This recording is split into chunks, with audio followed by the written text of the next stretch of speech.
Hello everyone, welcome back to How to Daily. Working with logos and graphics often requires ensuring that the image is clear and crisp, especially if you are using it for professional purposes. However, sometimes you might encounter a logo that is blurry or in low resolution. In today's video, I will show you how to upscale a blurry graphic logo image in Photoshop.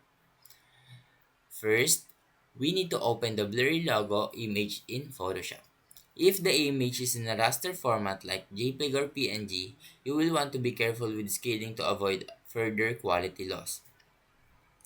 Next, go to Image in the top menu and select the image size. In the dialog box, increase the resolution and dimensions of the image. Make sure to select Preserve Details 2.0 from the drop-down menu under Sample. This option uses advanced algorithms to enhance image quality during upscaling. After resizing, the next step is to sharpen the image. Go to Filter, then Sharpen, then Smart Sharpen. Adjust the settings to enhance the edges and details of the logo without introducing too much noise. For additional sharpening, you can use the High Pass filter.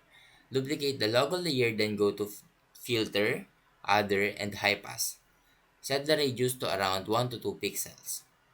If the logo still has some imperfections, use the clone stamp tool and healing brush tool to clean up any blurry or rough areas. This will help refine the edges and make the logo look crisp.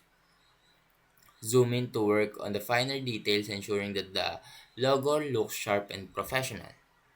Once you're satisfied with the result, it is time to save the upscale logo. And that's how you upscale a blurry graphic logo image in Photoshop. Now, if you found this video helpful, please leave a like and subscribe.